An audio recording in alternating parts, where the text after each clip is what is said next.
Hello,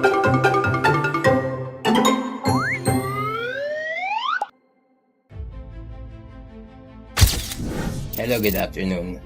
This is Mr. Aling Laguyo po. Ako po ay taga North Caloocan. At the same time po, ako rin po ay taga Marinduque.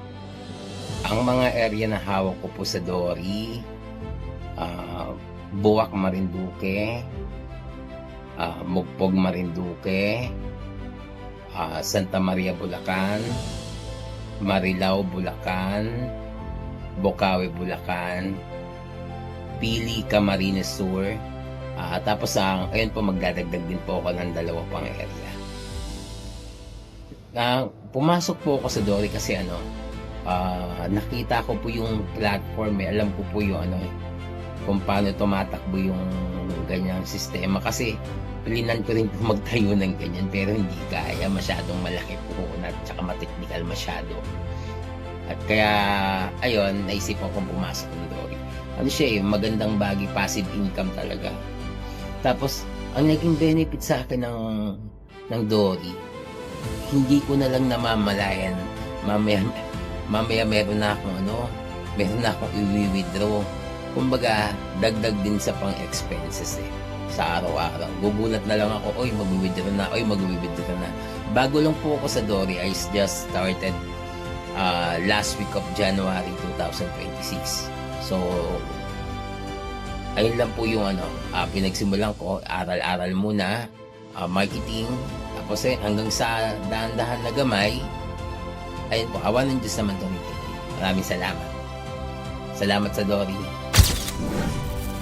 Ako po si Jeffer Ian Casmina at ako ang kasalukuyang city operator ng Dori Delivery dito sa Pilar, Sorsogon. Kasama rin sa aming mga areas ang Donsol, Sorsogon City, Uban, Kasiguran, Irusin at Bulan, Sorsogon.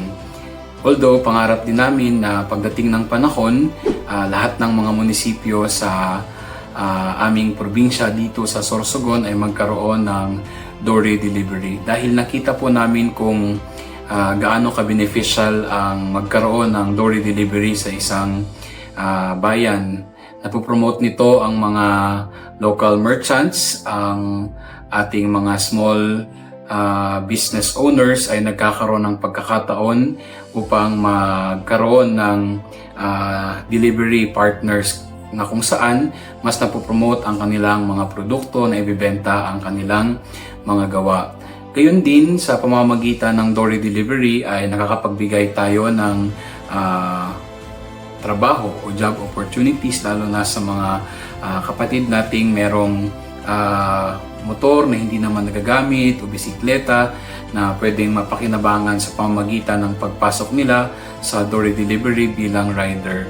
So kaya kami po ay partner sa mga merchants at sa mga riders upang sa gayon ay magkaroon kami ng isang misyon at vision na nawa ay mas ma-promote ang ating mga local businesses.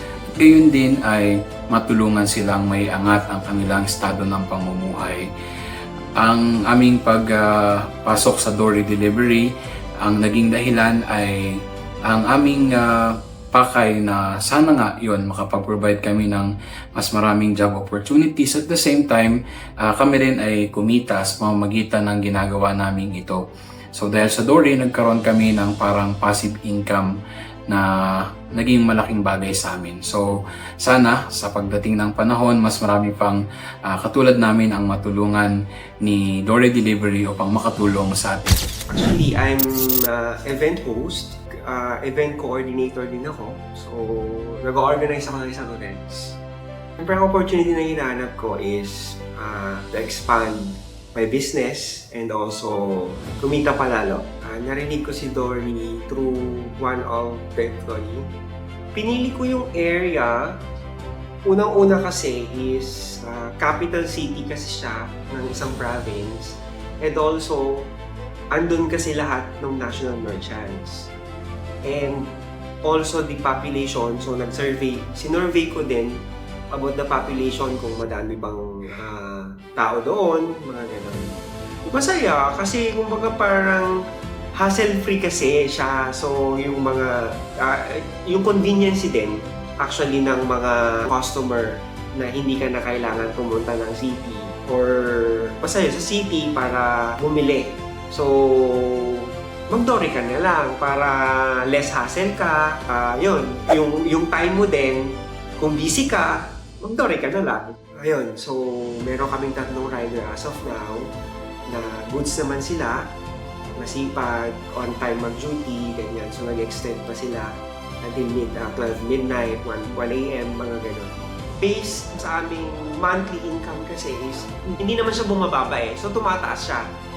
So pataas ng pataas monthly. So hindi naman siya parang pababa. Kaya mas lalo kong pinupush pa para mas lalong kumita pa monthly yung area ko.